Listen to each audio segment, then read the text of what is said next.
Mabuhay, char. Nagluto dita ka nga adlaw og chicken sweet and sour. Breast chicken rin ni siya nga about 800 grams. Kislice na ako into cubes. Ako din na siyang gitimplahan og white pepper, oyster sauce, liquid seasoning.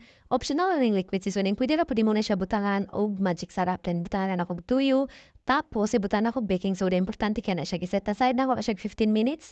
So, while waiting, akong gigisa nga ako ang mga utang, zucchini, red bell peppers, pineapple chunks, o kanang white onion. So after na butangan din ako na siya itlog o cornstarch. Giprito din ako until golden brown then akong giset aside. While waiting no, gibuhat din ako ang sauce for later. So butangan ako na siya 2 tablespoon ketchup, 2 tablespoon of white sugar, gibutangan din ako na siya tuyo, gibutangan ako og suka o gibutangan ako na siya og lemon. Giset aside sa ako na siya para crispy kayo ang resulta. Ako na siyang gi-double fry. So ako na siyang kikaduha og kanang prito.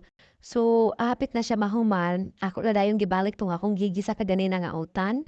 Tapos gibutangan ako na siya cornstarch, cold water na siya ha.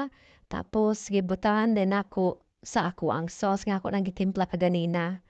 After ana gibutangan sa nako na siya o ako na din gitimpla ang manok. So ako na siyang giukay og tarom para well combined bitaw siya. Pero lami kayo ang sauce gibutangan pud nako na siya og tubig gamay para mo stick jud siya ang kalami char ganon.